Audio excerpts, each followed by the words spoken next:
好，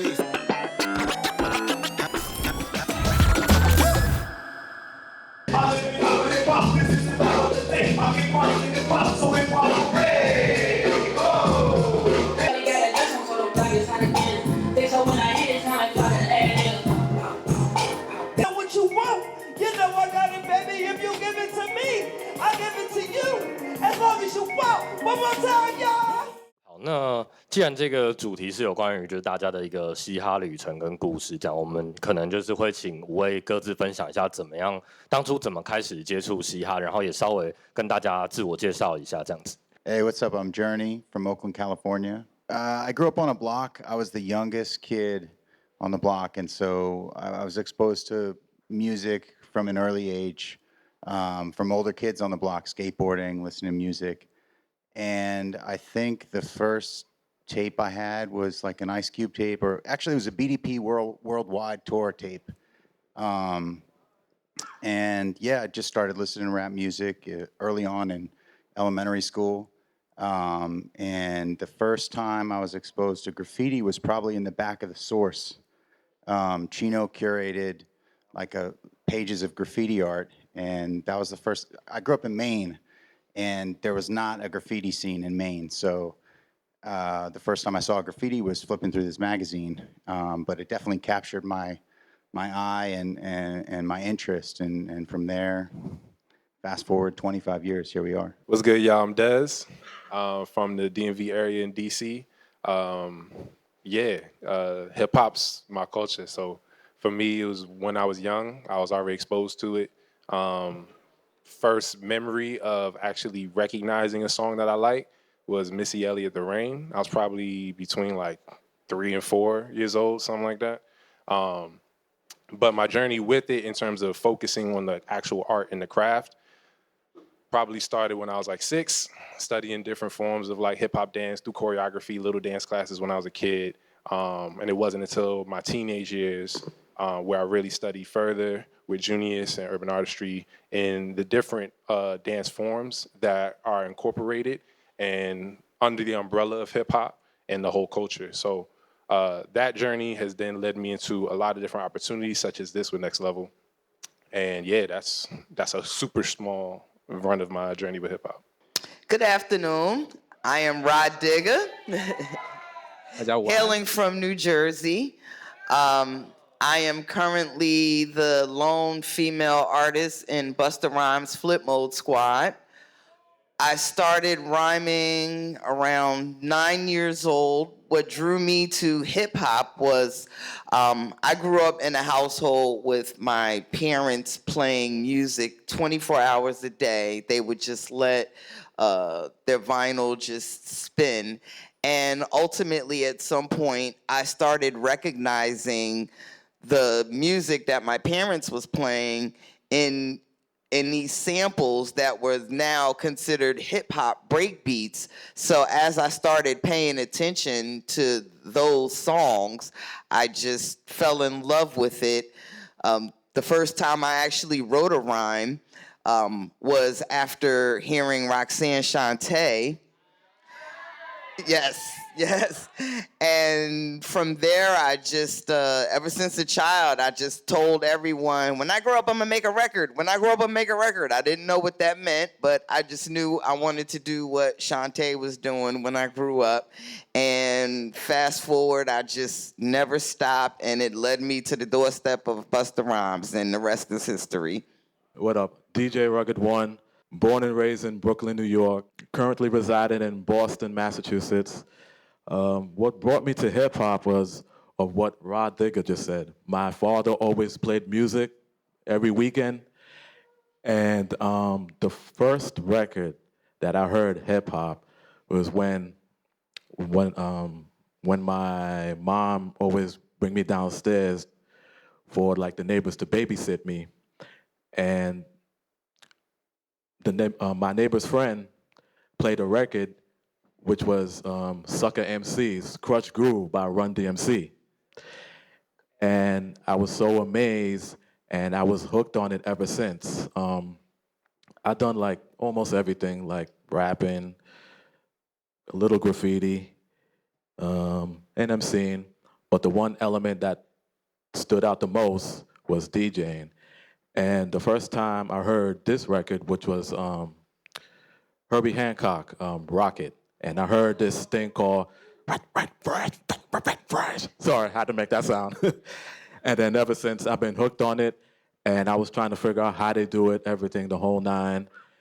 And that's when I decided I wanted to be a DJ, and I've been doing it ever since 1994, meaning almost my 30 years of experience of DJing, and the rest is history. I grew up uptown, New York, Harlem, so hip-hop was all around me. My next door neighbor was a graffiti artist, and I used to look up to him a lot. And he first taught me how to start reading the writing on the walls. So I remember I would bump into people in the street because instead of looking forward, I would be looking sideways trying to read all the artwork, you know? So I started writing graffiti at 11 years old, and then slowly got into being an MC. I remember y'all talking about the first cassettes. My first cassette tapes, I bought 2. It was 93, and I bought Black Moon, and I bought The Brat.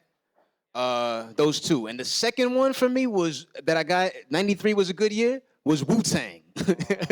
So I was already an artist, and I like to draw Ninja Turtles. I was already into like ninja, you know, being a ninja and all that stuff. So when Wu-Tang came out, it was a rap.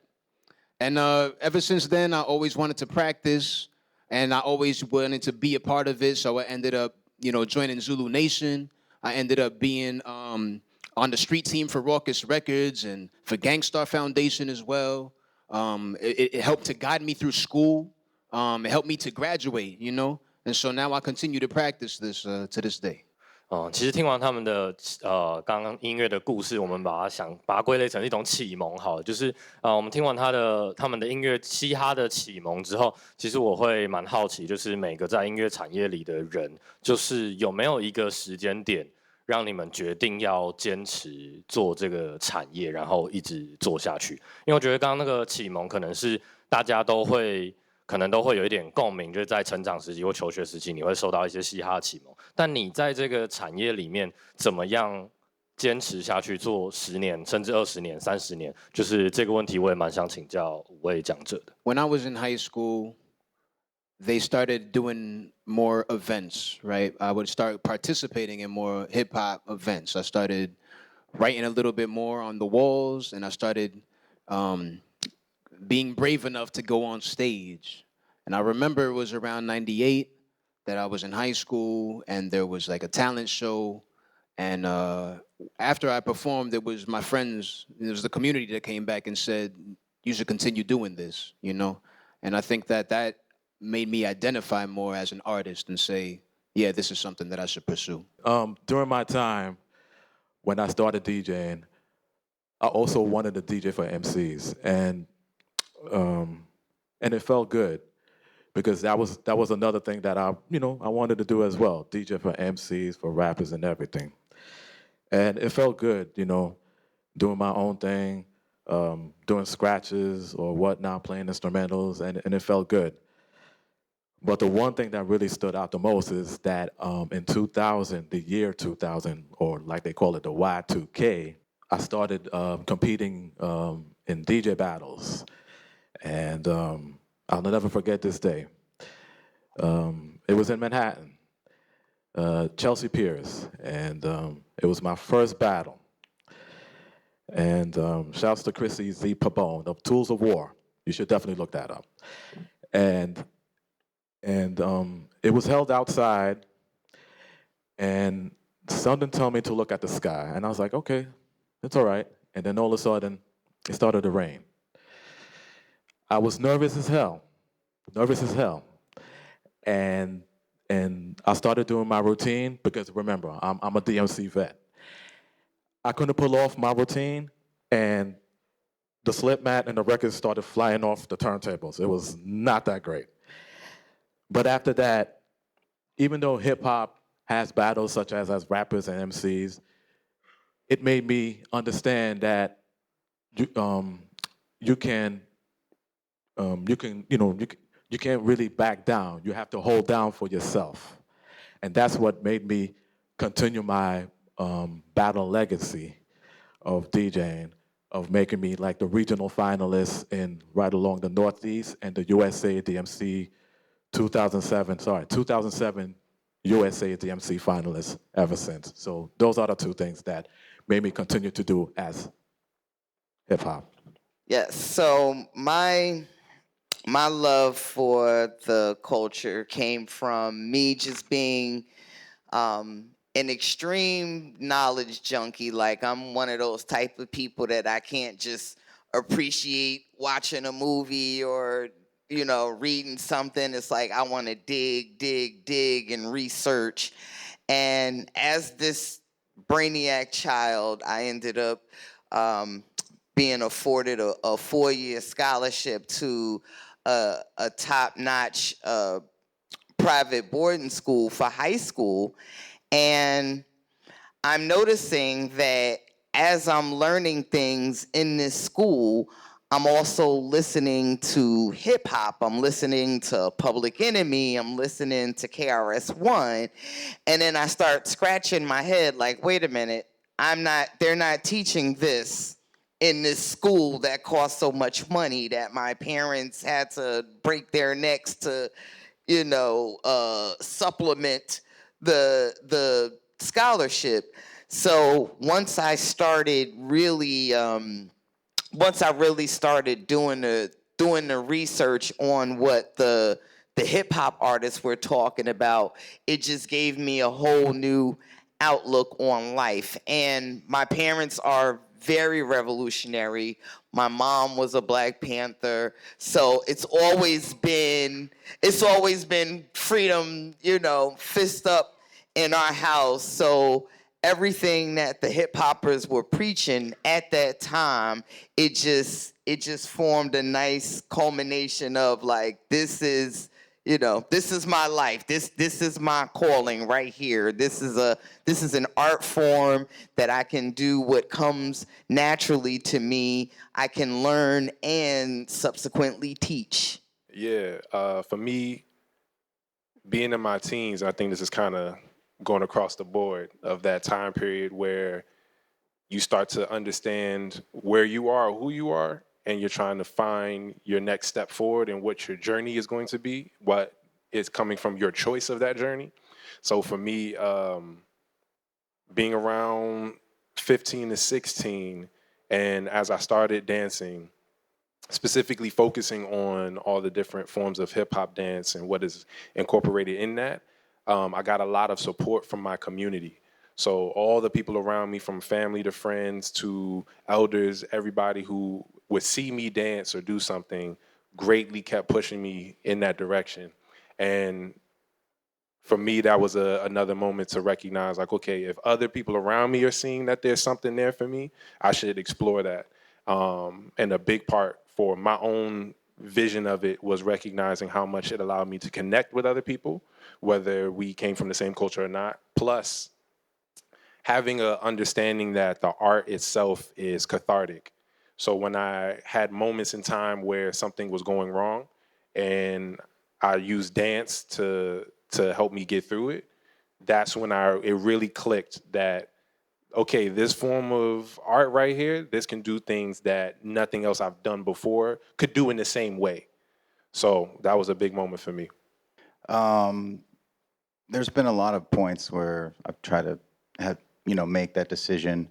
And I would say before 2012, I was working as a stem cell scientist, and I was trying to fit graffiti and being an artist into that career path, and they didn't really mesh well. And so I would be out late at night or working on the weekends on what I was passionate about, and then also trying to go back into the lab to do the next set of cell experiments or not miss, the deadline for whatever research I was doing.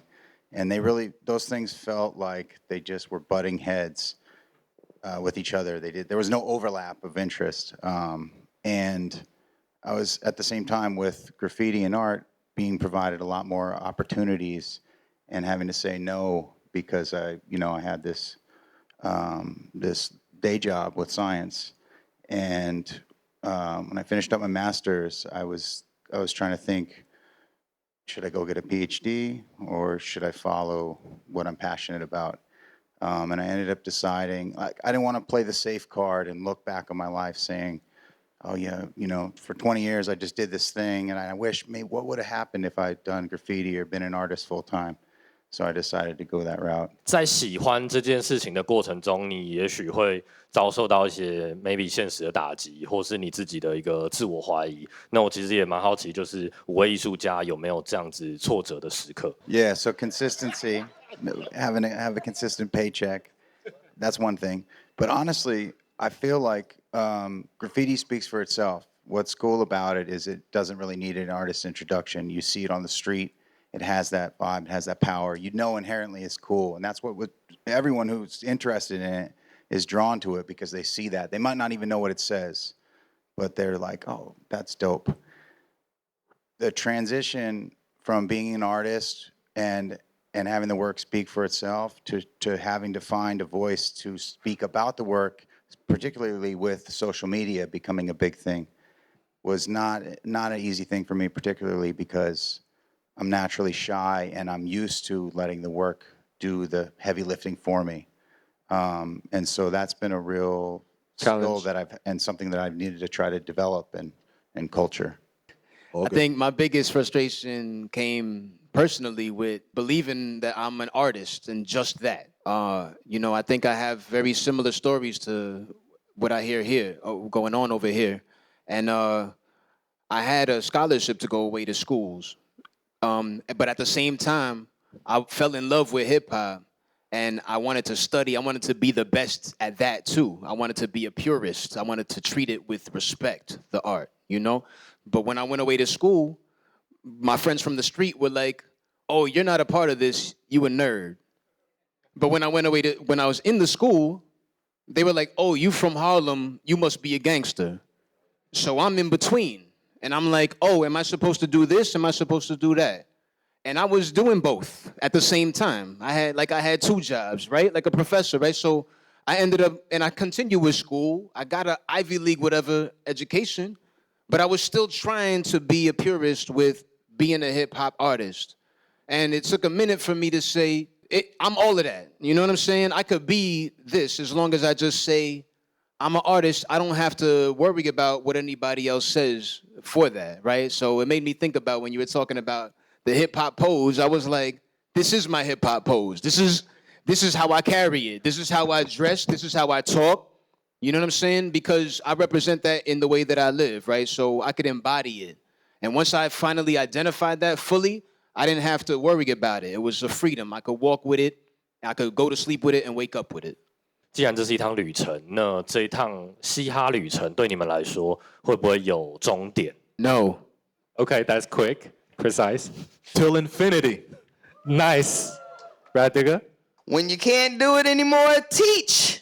Man, this journey is forever and always. Okay. 永永远远 I would say the journey is the destination.